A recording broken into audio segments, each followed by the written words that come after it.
Welcome back to today's show on Cafe Libre on Univision, Minnesota. Today we have the pleasure of being with Heather Mueller. She is the Commissioner for the Department of Minnesota Education.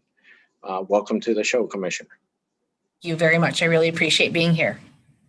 Tell us a little bit about your work and what it entails and how does that affect our Latinx community here in Minnesota?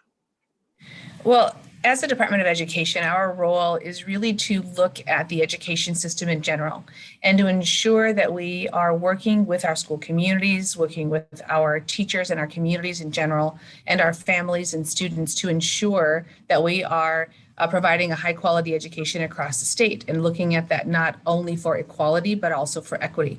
And some of our responsibilities in that is to really ensure that in our state standards and looking at state academic standards that we've identified what our students know and are able to do based in those academic standards, looking at providing services and resources for students who receive special education services, students and families who might need some English learner support, the ability to provide support for our migrant students, support for students who are homeless, making sure that we have support for educators as they are learning and having professional development and growth, looking for gifted and talented supports as well for our students. And so really are being thoughtful about it in a number of different ways, just really supporting the entirety of the student. And that really is just primarily only in the academics. As we think about the social, emotional learning and mental health of our students, we also have a number of supports and divisions that really help to focus on looking at the social, emotional health and wellness of our students and staff and making sure that we have pieces in place to support that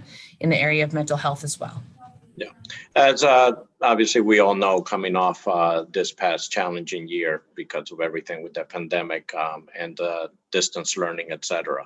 What are some of the programs that you have envisioned for the upcoming school year in September to help ease the transition back into in-school and in-person education here in Minnesota? Well, I think the thing that we wanted to note is that throughout the pandemic, our primary support was around safety and the health and wellness of our students, staff, and families. And we want to continue that.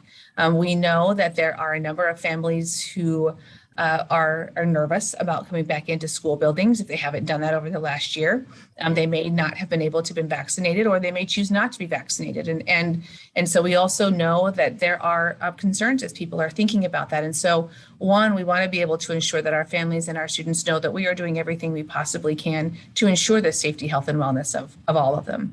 And that we are excited to welcome them back into our schools. I think that what we know is that we have a number of students and staff across the state who really missed being in buildings if they didn't have the opportunity to do so, that they found that being in that environment and being able to be with their peers, being able to interact with their teachers in a one-on-one or in a classroom setting is something that's incredibly important, not only to build that individual relationship, but to have that relationship in social emotional learning.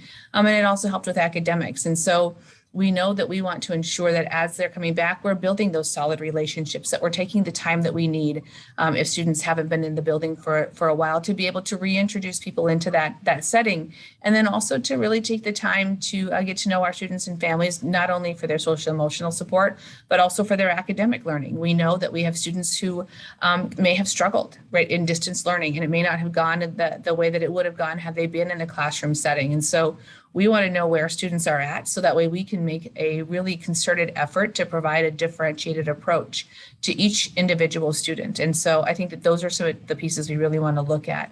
We are thinking about ways to really serve the whole student. Again, coming out of a pandemic, we know that in addition to academics, mental health continues to be incredibly important. And so to provide mental health supports and services to ensure, again, that we are really thinking about the entirety of the student and recognizing that they don't come in pieces and parts, and that when they come into school, they're one thing, and when they go outside of school, they're another. They are just entirety of a human being that we really want to be able to provide support for. Well, it's great to hear that there'll be additional resources provided by the Department of Education in order to incorporate that back to them.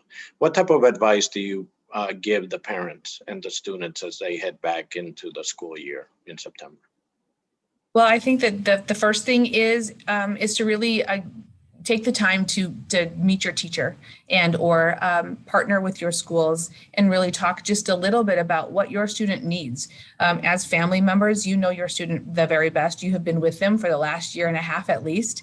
And so you can talk about what their experiences were like. And that's really important. As educators, we want to know your students and we want to be able to have a really strong and solid partnership with you. And there isn't a point in time where you need to feel as though it's a burden or it's too much on a teacher. We know that when we got into this work, that part of our work was not only the academics and social emotional learning and supporting students, but it's our partnership with our families. And so we really want to be able to partner with you. So take that time that you feel like you need to have conversations with your schools, with your principals, and let them know where your student is at. If your student struggled, then talk about that because it means that we can provide additional supports. I think there's no shame in this. I think what we also know is oftentimes coming out of any type of traumatic situation, that we need to be able to talk about that. There's no reason to be ashamed of interactions for students or for families, that it was difficult for a lot of people. And so if we are not able to talk about that, then we're not able to address that. Well, we appreciate you taking the time to be with us and to speak to our audience. And the information is where people can go for more reference is on screen. And thank you very much, Commissioner, for being with us once again. Thank you.